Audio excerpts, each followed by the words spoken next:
总重只有1公斤，但时间非常的短。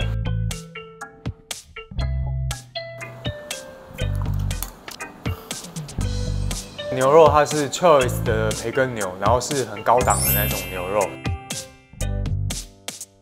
给大家一个忠告，就是它不是一个很简单的挑战。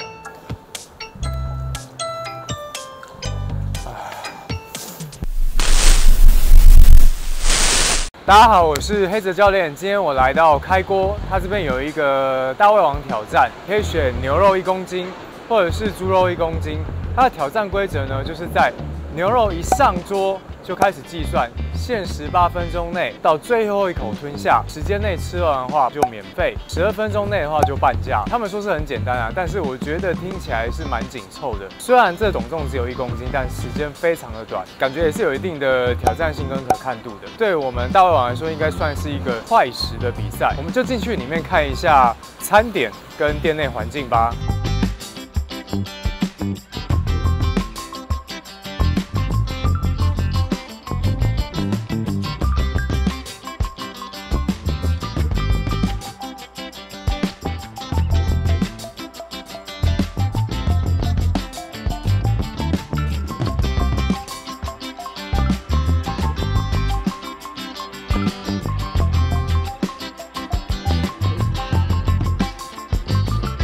老板，请问你们现在挑战的总人数大约是几人？大约34个。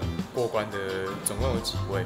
现在总共5位。这样子听下来大约是1/7的几率，所以它其实也没有很简单。好，他们这边这个比赛的牛肉，它是 Choice 的培根牛，然后是很高档的那种牛肉。等于是说，如果失败的话，你是要付1公斤，你就要付500块，所以它是可以吃比较深一点的，因为它是比较高档的牛肉，所以我等一下应该会烫个10几秒就吃下去，希望可以破这家店的最快纪录。好。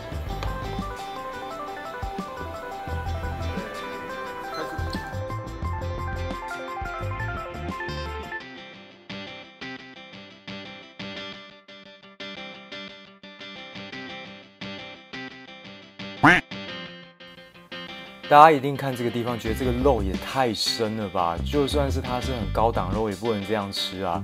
但其实大家应该知道，如果牛肉煮太久的话，它在口中的咀嚼的速度就会需要耗费更久，所以只有在短短8分钟之内，我就要吃掉将近35盎司的肉。我只能边比赛，然后边拿捏肉的适口性，这样才可以好好的配速。这个地方呢，我到后面会再跟大家再多讲一个小故事。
这个地方啊，观众朋友一定会觉得哇，就剩那些肉，你怎么不全丢下去呢？其实大家看一下，这个锅子并不大，如果我全部丢下去的话，会整坨都熟不了，反而会降低我的速度，所以我分了好几次来把这个肉下去煮。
在这边跟大家分享一个小故事。你现在看的这个比赛啊，是我比的第2次，就是这个8分钟快食比赛。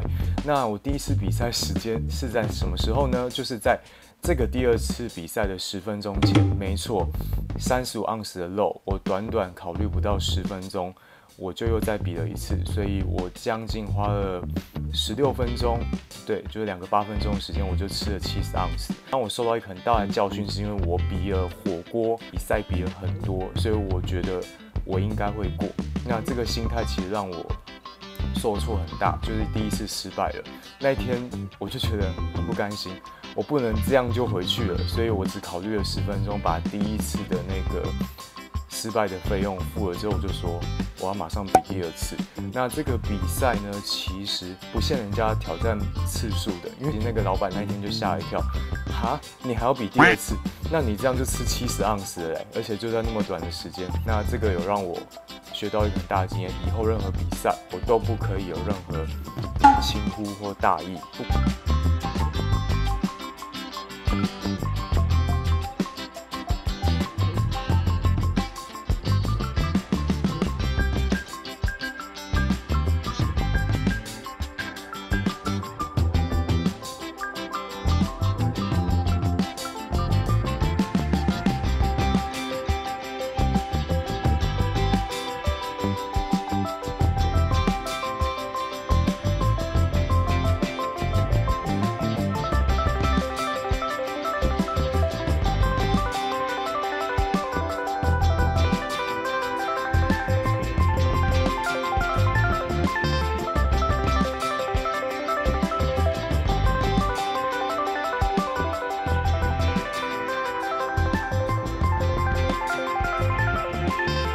好，很开心挑战成功啦，但是我没有破那个店里面的最佳纪录，代表这个其实有很多潜在的快食王跟大胃王。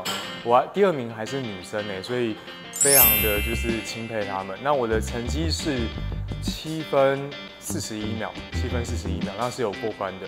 那这样的 Cheers 那个培根牛就会是免单。那大家来挑战的话，我就是给大家一个忠告，就是它不是一个很简单的挑战，所以大家可能会以为可以轻松来挑战，但是它是需要拼尽全力的。那喜欢这种大胃王挑战系列呢，记得订阅黑泽教练，我会把我 IG 跟 Facebook 放在下方资讯栏。那我们就下部影片见喽，拜拜。